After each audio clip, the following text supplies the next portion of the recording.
નમસ્કાર મિત્રો, સ્વાગત છે તમારું અમારી YouTube channel Gujarat jobs and ન્યૂઝમાં.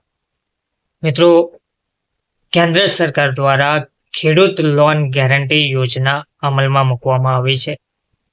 ENWR આધારિત હવે લોન મળી શકશે.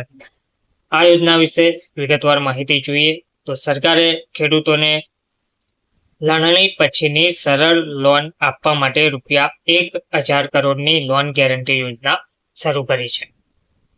સોમવારે આ યોજનાની શરૂઆત કરતા કેન્દ્રીય ગૃહમંત્રી પ્રહલાદ જોશીએ જણાવ્યું હતું કે આ અંતર્ગત warehousing development and regulatory authority WDRA દ્વારા નોંધાયેલ electronic negotiable warehouse receipts ENWR ના આધારે લોન ઉપલબ્ધ થશે. યોજનાની જે વિશેષતાઓ છે તે જોઈએ તો ₹1,000 કરોડનું ફંડ આપવામાં આવશે. યોજનાનો ઉદ્દેશ્ય બેંકોને વધુ ઉદાર અભિગમ અપનાવવા પ્રોત્સાહિત કરવાનો છે.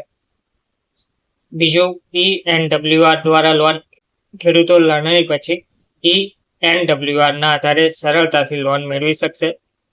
ભવિષ્યના લક્ષ્યોની વાત કરીએ તો લણણી પછીની લોનની રકમ જે હાલમાં ₹40,000 કરોડ છે તેને આગામી 10 વર્ષમાં વધારીને ₹5.5 લાખ કરોડ કરવાનો લક્ષ્યાંક જોવા મળી રહ્યો છે.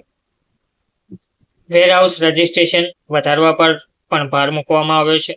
ખાદ્ય સચિવ સંજીવ ચોપડા દ્વારા જણાવવામાં આવ્યું છે કે ખેડૂતો વચ્ચે ગીરવે ધિરાણને પ્રોત્સાહન આપવાની, ડિપોઝિટરી ચાર્જીસની સમીક્ષા કરવાની અને હાલની 5,800 વેરહાઉસ નોંધણીને વધારવાની જરૂર છે.